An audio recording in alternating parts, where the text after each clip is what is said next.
mga titi ko yan. Ina mo. Baka gusto mo kumalok din ng pukilyas dito at sabihin namin sa'yo o ano ang mo, feeling mo. Diba? Ina mo, hindi nyo ginagamit yung mga utak nyo. Kaya kayo sumasabit dito. Kapag pipilitan mo yung titi sa tao na wala namang kayong concrete evidence, okay, ina nyo, dalhin nyo yan sa korte. Anong sasabihin nyo? Anong sasabihin nila? Paano mo mapatunayan na titi niya yan? Nasaan yung mukha niya dyan? Okay, ina nyo, baka pukpukin pa kayo doon ng gabol. Mual tayo. Mga magababang nilalang talaga kayo. Hindi nyo talaga ginagamit yung utak. Yung paakyat-akyat nyo na yan. Tinatawanan ka lang ng mga tao. Maaaring naliligayahan yung mga kasama nyo na bobo at tanga din. Diba?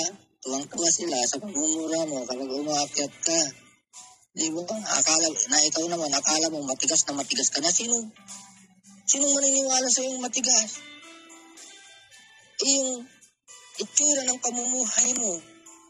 Okay, ina naman, isa ka lang nangangatulong. Pagkatapos umaasta ka ng ganyan, ang binabadatan mo, di hamak na wala ka pa sa kalahati ng pamumuhay nila. Gaga. Ngayon, ito yung hagdan, pakipin, itiin, kung talagang matigas kong taong to, umakyat ka kung may nasabi akong mali sa iyo. Dahil ikaw naman, ang lagi mong sinasabi, kapag narinig kang mali, aakyat ka. So, ibig sabihin, kapag hindi ka umakyat dito, tama ako. Yun lang yun.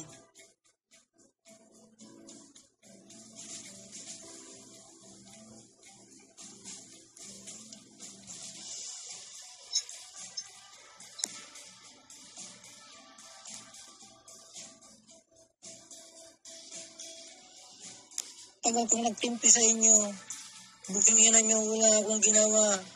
Kundi, subukahan kayo kahit kaaway nyo yung mga kasama ko. Hindi ako nagsasalita, pero yung ganitong idadamay nyo no ako, pag bumurahin nyo ako, abay lagi kong sinasabi sa inyo, hindi ako martir at manhid para hindi masaktan. Anong gusto nyo? Kayo na lang magiging tama? Hindi na lang ako magsasalita? Ganun ba ang ibig mong sabihin?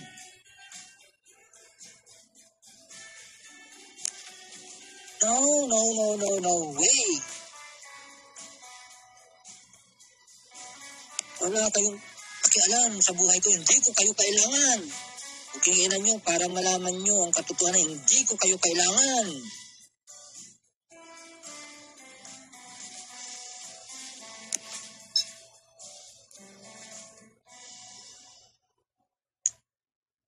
Magbubuhay ako na walang kasama. Magbubuhay ako na hindi nagdidepende sa iba. Hindi kagaya nyo. Kung ina nyo, hindi kayo mabubuhay na hindi kayo dumipindi sa iba. Bakit? Kaya napasabi ko ito, dumipindi na kayo sa iba eh. Noong panahon na kayo ay pupugok-pugok na. Diba? Mas nagalakas-lakas kayo ng loob dito. Mas mataas ang antas ng pamumuhay, nilalait nyo. Sino kayo? Mahiya kayo sa mga sarili nyo. Okay, ina nyo.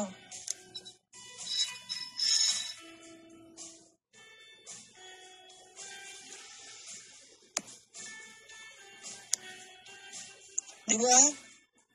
Ngayon, yung sinasabi mo, matapang pa. Umakyat ka dito. Andiyan yung hagdan.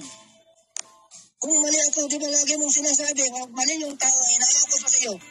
Sabi mo, aakyat ka. Di pwedeng hindi ka aakyat, nasaan ka. Uping ina mo. Kung mali ang mga sinasabi ko ngayon dito, dapat nandito ka. So, ibig sabihin, tama ako.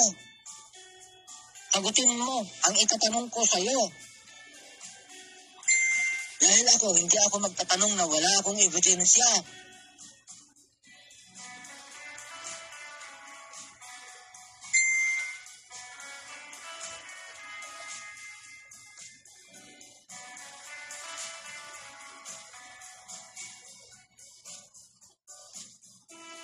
Puking ina mo, nagsasalita ka, wala ka namang ebidensya. Sabihin mo, binalahura kita. Nasaan ang ebidensya mo? Binalahura ka ba ni St. Peter? Ipakita mo yung ebidensya mo. Puking ina mo.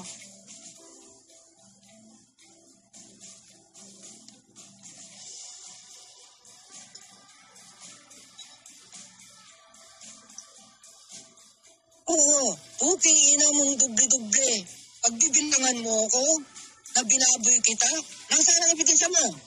Puking ina mo. Nasaan? Umagad ka dito eh. Ipakita mo yung ebidensya mo, bakit mo ako minumura? Dahil lahat ng sinasabi ko dito, mayroon akong ebidensya. Ipapakita ko mismo dito, sa live na ito, kung paano mo ko hiningan. Paano mo ko inutangan? May mga dit yan, may resibo yan. Ina mo, yung hulog mo, na pinagtatakpan kita, na sinasabi ko lagi, na monthly naguhulog ka, pero hindi po yung.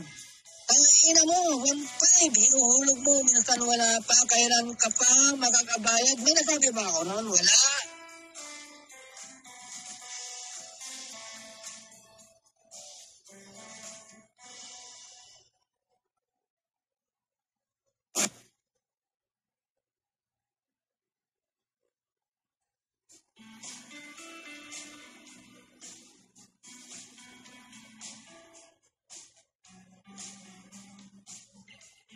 Ang ina mo. Ayos ka. Ubusin yung pasensya ko. Bago ka, kayang-kaya kita. Putang ina mo. Huwag mong dahilan, may utang na loob ako sa'yo. Pero sumusobra ka. Hindi ko hahayaan na babuhin mo lang ako nga nagtatago ko sa fake account. Gago, ulo, putang ina mo. Ano yun? Ano yun? Ipakita mo. Ipakita mo yung fake account na sinasabi mo. Ipakita mo. Umakyat ka. Puking ina mo. Umakyat ka dito. Puking ina mo. Ito na nga itong... Pakita mo. Huwag kang gumawa ng kwento. Ipakita mo yung mga ebidensya mo. Ang pinaboy kita.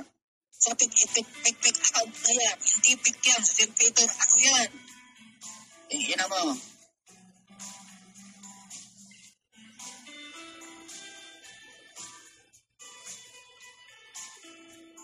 Umakyat ka dito. Di ba lagi mong sinasabi, kapag mali ang narinig mo, umakyat ka, di ba? O, ibig sabihin,